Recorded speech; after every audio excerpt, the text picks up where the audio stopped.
அனைவருக்கும் கோபிநாத்தின் அன்பு வணக்கங்கள் நண்பர்களே. நம்ம பாரத பூமியில் நிறைய பேத்துக்கு இந்த கைகளில் கயிறு கட்டுகின்ற பழக்கம் அப்படின்னு உண்டு. கால்கள்லையும் சில பேர் திருஷ்டிக்காக கயிறு கட்டுவாங்க.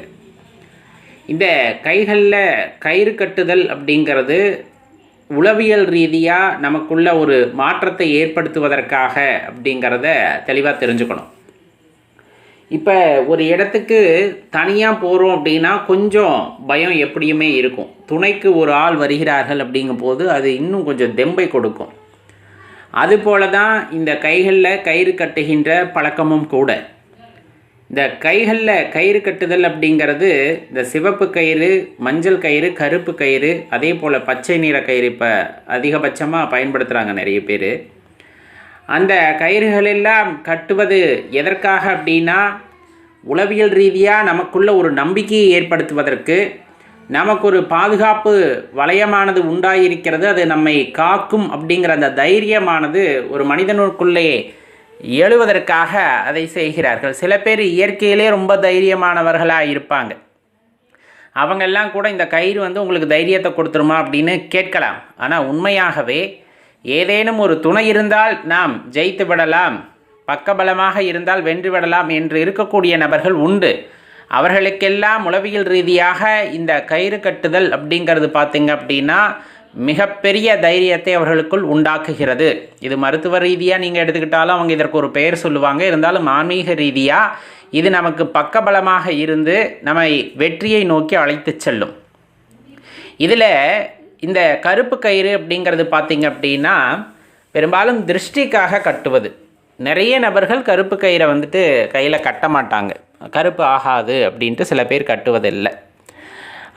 சிவப்பு கயிறு கட்டுவாங்க. சிவப்பு கயிறும் திருஷ்டிக்காக தான். அதோட ஒரு வீட்டுக்கு ஒரு நல்லபடியான ஒரு அதிர்வுகளை ஈர்த்து தருவதற்காக, செல்வ செழிப்பை ஈர்ப்பதற்காகவும் அது பயன்படும் அப்படிம்பாங்க. சிவப்பு நிறம் அப்படின்னு சொல்கிறது. குறிப்பாக மஞ்சள் நிறம் அப்படிங்கிறது செல்வ செழிப்புக்காக கட்டுவது. நல்ல பிரபஞ்சத்தில் உள்ள நல்ல அதிர்வுகளையெல்லாம் இழுத்து தரும் மஞ்சள் நிறம் அப்படின்னு சொல்லக்கூடியது. பச்சை கல்விக்காக கட்டுவது. வீட்டில் இருக்கக்கூடிய செல்வ செழிப்பிற்காக பச்சை நிறத்தை கையில் கட்டிப்பாங்க. இதில் குறிப்பாக சொல்லப்போனால் ஆண்கள் வலது கையிலையும் பெண்கள் இடது கையிலும் இந்த கயிறு கட்டக்கூடிய பழக்கம் அப்படிங்கிறது இருந்து வருகிறது. இப்போ திருஷ்டி கயிறை கட்டுறதுனா கூட, காலில் கட்டுறதுனா கூட பெண்கள் இடது காலில் கட்டுவாங்க, ஆண்கள் வலது காலில் கட்டணும்னு சொல்லப்படும். இதோட தாற்பயம் உங்களுக்கு தெரிந்தது தான். சிவனோட இடபாகம் உமையம்மைக்கு அப்படிங்கிறனால எந்த ஒரு உயிரினத்திலும் இடபாகம் அம்மாவோட உருவமாகவும் வலபாகம் ஐயனோட உருவமாகவும் இருக்கும். அப்படிங்கிறதுனால ஆண்கள் அப்படிங்கும் போது ஆண் தன்மையை குறிப்பதற்காக, இதில் பெரியது சிறிது அப்படின்லாம் இல்லை, அந்த தன்மைக்கு ஏற்றவாறு அந்த கயிறுகள் இடப்பக்கம் வலப்பக்கம் என்று கட்டுகின்றோம். அவ்வளோதான் அந்த இடத்துல தெளிவாக தெரிஞ்சுக்க வேண்டியது.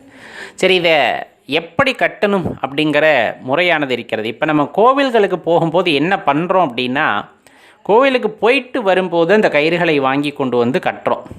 நல்லா தெளிவாக தெரிந்து கொள்ள வேண்டியது, கோயிலுக்குள்ளே போகும்போதே கயிறுகளை வாங்கிக்கணும். அப்படி வாங்கி கையில் கட்டணும்னு நினைக்கிறவங்க கோயிலுக்குள்ளே போகும்போதே அந்த கயிறுகளை வாங்கி கொண்டு போய், இப்போ அர்ச்சனைக்கு தட்டு கொடுப்பீங்க இல்லையா, அதிலேயே வைத்து கொடுக்கலாம்.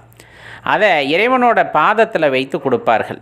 எப்போவுமே அந்த கர்ப்பகிரகம் அப்படிங்கிறது நேர்மறை ஆற்றல் நிறைந்தது. நல்ல அதிர்வுகள் எல்லாம் அங்கு நிறைந்திருக்கும். மந்திரங்கள் தொடர்ந்து ஓதிக்கொண்டிருப்பதாலும், தமிழ் வேதங்களை பாடிக்கொண்டிருப்பதாலும் கண்டிப்பாக அங்கே அதிர்வுகள் நிறைய இருக்கும். இந்த கயிறுக்கு இயற்கையாகவே, அது நூல் கயிறுக்கு குறிப்பாக சொல்லப்போனால் இயற்கையாகவே அந்த அதிர்வுகளை இழுத்து கொள்ளக்கூடிய தன்மை உண்டு. இப்போ கர்ப்ப கிரகத்துக்குள்ளே போயிட்டு வருதுன்னா அது கொஞ்சம் அந்த ஆற்றலை ஈர்த்து கொண்டு தான் வரும். அப்படிப்பட்ட கயிறுகளைத்தான் நாம் கையிலே கட்ட வேண்டும் அப்படிங்கிறத தெரிஞ்சுக்கோங்க. இப்போ கடையில் வாங்கி அப்படியே கட்டுறோம்னா அது சில பேத்துக்கு நம்பிக்கை ஏற்படுத்தும் இல்லைங்களா. ஆனால் உண்மையாகவே அந்த அதிர்வலைகளுடன் நம்ம உடம்புக்கு ஒரு ரட்சையாக இருந்து பாதுகாப்பு வளையத்தை உண்டாக்க வேண்டுமேயானால் ஆலயத்திற்குள் நுழையும் பொழுதே நாம் எந்த வகை கயிறுகளை வாங்க வேண்டும் என்று எண்ணுகிறீர்களோ அந்த வகை கயிறுகளை வாங்கி கொண்டு போய் அந்த இறைவனின் பாதத்துக்கு அடியில் வைத்து வழிபட்டு பின்னர் அங்கு கொடுக்கக்கூடிய அந்த கயிறை ஆலயத்திலேயே கட்டிக்கொள்வது சிறப்பு. சில பேர் வீட்டுக்கு கொண்டு வராங்க இல்லையா, அதெல்லாம் கொண்டு வரலாம். இன்னும் ஆலயத்திலே வைத்து அந்த கயிறை கட்டிக்கொள்வது அப்படிங்கிறது ரொம்பவே சிறப்பு. இப்போ ஒவ்வொருத்தருக்கும் ஒவ்வொரு நிறம் பிடித்திருக்கும். அந்த நிறத்திலே அல்லது ஒவ்வொரு கோவில்களில் ஒவ்வொரு நிறமானது பழக்கமாக இருக்கும். அந்த கயிறுகளை வந்துட்டு அங்கே இருப்பவர்கள் கையாலேயே நாம் கட்டிக்கொள்ளலாம். இந்த கயிறுகளை இத்தனை நாள் கட்ட வேண்டும் என்று இருக்கிறது அப்படின்னா, சில பேர் வருஷக்கணக்காக கட்டியிருப்பாங்க. அழுக்கு அப்படியே படிஞ்சு கிடக்கும். ரொம்ப நாளைக்கு முன்னாடி அந்த கோயிலில் வாங்கி கட்டினது அழுக்க மனமே இல்லை அப்படிங்கிற மாதிரி. உண்மையாகவே சொல்லப்போனால் குறைஞ்சபட்சம் ஒரு 30 நாள், அதிகபட்சம் 48 நாள் கணக்கு. அதுக்கப்புறமா வந்துட்டு அந்த கயிறை மாற்றிடணும் அப்படிங்கிறத தெரிஞ்சுக்கணும். 48 நாளுக்கு அப்புறம் எப்படிப்பட்ட கயிறாக இருப்பினும் அதை மாற்றிவிட்டு அதே கோயிலிலிருந்து நீங்கள் வேறு கயிறை வாங்கி மாற்றிக்கொள்ளலாம். இயற்கையாகவே உங்களுக்கு தெரிஞ்சது தான், நம்ம மனதானது ரொம்ப புதிதாக ஒரு விஷயத்தை பார்க்கிறது என்றால் அதில் ஆற்றல், நமக்கு உத்வேகம் அதிகம் உண்டாகும். பழையது என்ற நினைவு வர வர அதிலே ஆற்றல் குறைந்தது போல ஒரு உளவியல் ரீதியான மாற்றமானது நமக்கு வரும். அப்படிங்கிறனால தான் அந்த கயிறுகள் ரொம்ப பழசாகாமல், அந்த பிரிவிடாமல் நம்ம புது கயிறுகளாக கையிலே கட்டி கொள்ளுதல் அப்படிங்கிறது உண்மையாகவே ஒரு தெம்பை உடம்பில் உண்டாக்கி கொடுக்கும் அப்படின்னா அதில் மாற்று கருத்து இல்லை.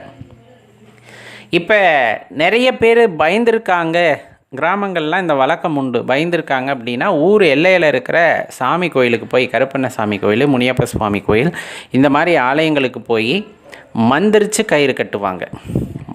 அது தாந்திரீகம் அப்படின்ற முறையில் போகும்.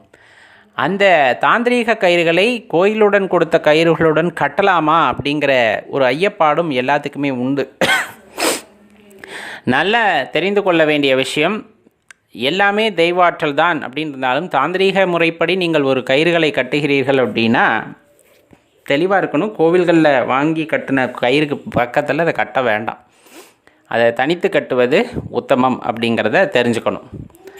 இப்போ பைரவர் ஆலயம் இருக்குது இல்லையா, பெரும்பாலுமானவர்கள் பைரவர் ஆலயத்தில் போய் அந்த பைரவாஷ்டகம் ஓதும்போது அந்த இடத்திலே கயிறுகளை வைத்து அந்த மந்திரங்கள் ஓதிய பின்னர் அந்த கயிறுகளை தருவார்கள். அதை வாங்கி கையில் கட்டியிருப்பாங்க. அது பாதுகாப்பு ரட்சையாக இருக்கும். இந்த விபத்து, அதே போல் பில்லி சூனியம், இந்த மாதிரி ஏவல் இதெல்லாம் இருக்கு இல்லையா, இந்த மாதிரி அதிர்வுகள் ஏதும் அவர்களை தாக்காதவாறு அது காக்கக்கூடிய ரட்சையாக மாறி காத்து வந்திருக்கும். சில பேர் அம்பிகையோட சண்டி ஹோமம் நடக்கிற பக்கத்தில் அந்த ரக்ஷையை வாங்கி கட்டிப்பாங்க. சில பேர் கும்பாபிஷேகம் நடக்கும்போது அங்கு வைத்திருக்கின்ற ரக்ஷைகளை தருவாங்க.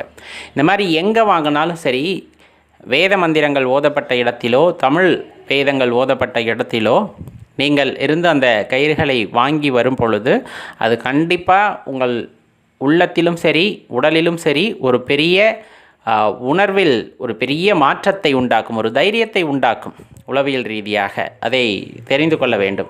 நிறைய பேர் கேட்குறது, இதை கட்டுனா தான் உளவியல் ரீதியாக நம்மளால் தைரியமாக இருக்க முடியுமா அப்படின்னா, நீங்கள்லாம் பெரிய தைரியசாலியாக இருப்பீங்க, உங்களுக்கு தேவைப்படாது.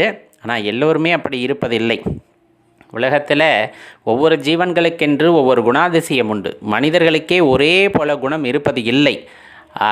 என்ன சொல்கிறது அப்படின்னா, ஒவ்வொருத்தருக்கும் ஒவ்வொரு இயல்பு. ஒருத்தருக்கு சிலருடைய துணை இருந்தால்தான் வாழ முடியும் என்ற ஒரு நம்பிக்கை இருக்கும். அப்படிப்பட்டவர்களுக்காகத்தான் இந்த மாதிரியான விஷயங்களை நம் முன்னோர்கள் வகுத்து வைத்தார்கள். அவர்களும் தைரியமாக இருக்க வேண்டும் என்றால் தெய்வம் உடன் இருக்கிறார்கள் அப்படிங்கிறத அவர்கள் உணரணும். அப்படி உணர்கிற பட்சத்தில் அவங்க இன்னும் தைரியமாக இருப்பாங்க. அப்படிங்கும் போது தான் இந்த கையில் கயிறு கட்டுறது, அதே போல் எலுமிச்சம்பழம் வச்சுக்கிறது, இந்த மாதிரியான விஷயங்களை அவர்களுக்காக ஏற்படுத்தி இருக்கிறார்கள். கண்டிப்பாக அது பெரிய மாற்றத்தை அவர்களுக்குள் ஏற்படுத்தும் அப்படிங்கிறதுலையும் எந்த மாற்று கருத்தும் இல்லை நண்பர்களே. உலோகத்தில் அணியிற காப்பு அப்படிங்கிறது பார்த்தீங்கன்னா ரொம்பவே சிறப்பானது அப்படின்னு குறிப்பிடப்படுது. அது எந்த உலோகம் அப்படின்னா, நம்ம காப்பர்னு சொல்லுவோம் இல்லைங்களா, அதாவது செம்பு காப்பு அப்படின்னு நம்ம சொல்லுவோம். அந்த காப்பரால் செய்யப்பட்ட காப்பு அப்படிங்கிறது பார்த்தீங்கன்னா உடல் ஆரோக்கியத்தை பேணக்கூடியதில் ரொம்ப முக்கிய பங்கு வகிச்சிருக்கு அப்படின்னு குறிப்பிடப்படுது.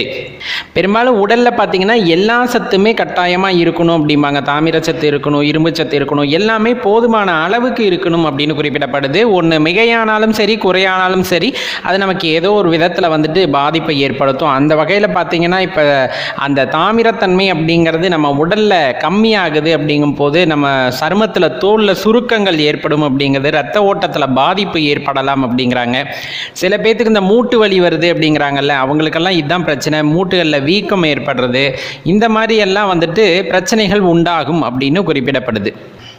பெரும்பாலும் குழந்தைகளுக்கு வந்துட்டு இப்போ நம்ம அந்த காப்பு அப்படிங்கிறத அணிவிக்கிறது இல்லை, கையில் ரக்ஷையாக கூட அதை கட்டுறதில்லை. ஏன்னா நாகரீகங்கிற பேரில் வந்துட்டு அதை தவிர்த்து கொண்டு விட்டோம் அப்படிங்கிறது தான் இப்போ நிதர்சனமாக இருக்கக்கூடியது. ஆனால் குழந்தைகளோ நம்மளோ கையில் வந்துட்டு அந்த தாமிரத்தாலான அந்த செம்பு காப்பு வந்துட்டு அணிவது மிகவும் உத்தமம். அப்படி இல்லையா செம்பு மோதிரத்தை கையில் அணிந்து கொள்ளலாம் அப்படின்னு சொல்லப்படுது. ஏன் அப்படின்ட்டு பார்த்தோன்னா, பெரும்பாலும் பார்த்தீங்கன்னா நம்ம இயற்கையாக சாப்பிட்ற உணவுகள்லேயே வந்துட்டு தாமிர சத்து அப்படிங்கிறது இருக்குது. இப்போ அதிக அளவு நீங்கள் வைட்டமின் சி எடுத்துக்கிறீங்க, எலுமிச்சம்பழம் அல்லது அந்த ஆரஞ்சு சிட்ரஸ் வகை பழங்களை நீங்கள் எடுத்துக்கிறீங்க அப்படிங்கும்போது, அல்லது ஜிங்க் சம்மந்தப்பட்டதெல்லாம் நம்ம எடுத்துக்கிட்டோன்னா நம்ம உடலில் இருக்கக்கூடிய அந்த தாமிர சத்தை வந்து அது குறைச்சிடும் அப்படிங்குது. அதுவும் சில பேர் மது அருந்துவாங்க இல்லைங்களா, கண்டினியூஸாக குடிக்கிறவங்க, அப்போ அவங்களுக்கெல்லாம் பார்த்தீங்க அப்படின்னா கண்டிப்பாக இந்த தாமிர குறைபாடு அப்படிங்கிறது ஏற்படும் அப்படிங்கிறாங்க. சரி, அப்படி குறைபாடு ஏற்பட்டால் என்ன ஆக போகுது அப்படிங்கன்னு நம்ம யோசிக்கலாம் இல்லைங்களா. அதனால தான் இந்த ஏற்கனவே சொன்ன பிரச்சனைகள் எல்லாம் வரும் அப்படிங்கிறாங்க. ரொம்ப இளமையிலே பார்த்தா முதுமையான மாதிரி ஆகிடுவாங்க, சின்ன வயசுலேயே மூட்டு வலி வந்துடும், மூட்டுகளில் வீக்கம் வந்துடும், அதே போல் தோல் சுருக்கம் அதிகமாக ஏற்படும், மூளையில் வந்துட்டு பிரச்சனை வரும் அப்படின்னு குறிப்பிடப்படுது. அதாவது சிந்தனைகள் குறைய ஆரம்பிக்கும் அப்படிங்கிற மாதிரி எல்லாம் சொல்கிறாங்க.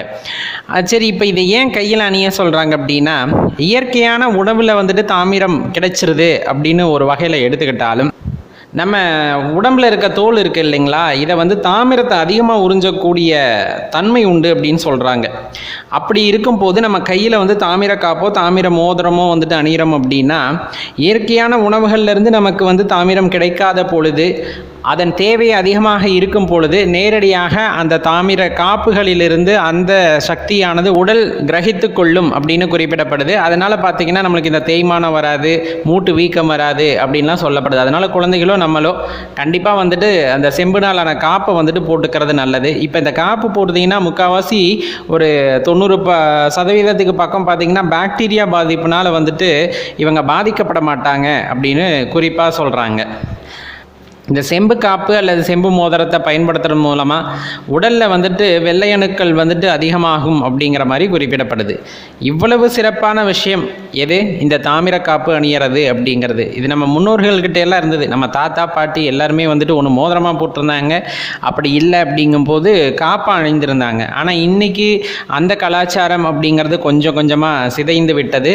இப்போ அதை ஒரு ஃபேஷன் அல்லது ட்ரெண்டிங் அப்படிங்கிற லெவலில் போயிட்டு கையில் ரப்பர் பேண்டு போடுறது அல்லது வேற ஏதாச்சும் மெட்டலில் பயன்படுத்துறது அப்படிங்கிற மாதிரி போயாச்சு. எப்போவுமே உடல் ஆரோக்கியம் சார்ந்து நமது நம்பிக்கைகளை நாம் எடுத்துக்கொள்ளும் போது உடல் ஆரோக்கியமும் வளப்படும் அப்படிங்கிறத வந்துட்டு நம்ம எப்போவுமே மனசில் வைத்து கொள்ள வேண்டியது ரொம்பவே முக்கியம். அதனால் செம்புனால மோதிரம் இருக்குது அப்படின்னா வாங்கி குழந்தைகளுக்கு அணிவித்து விடலாம், இல்லை நீங்களும் போட்டுக்கலாம். அப்படி இல்லைன்னா காப்பாக கையில் அணிந்து கொள்வது மிகவும் உத்தமம் அப்படிங்கிறத தெரிஞ்சுக்குங்க. நன்றி, வணக்கம்.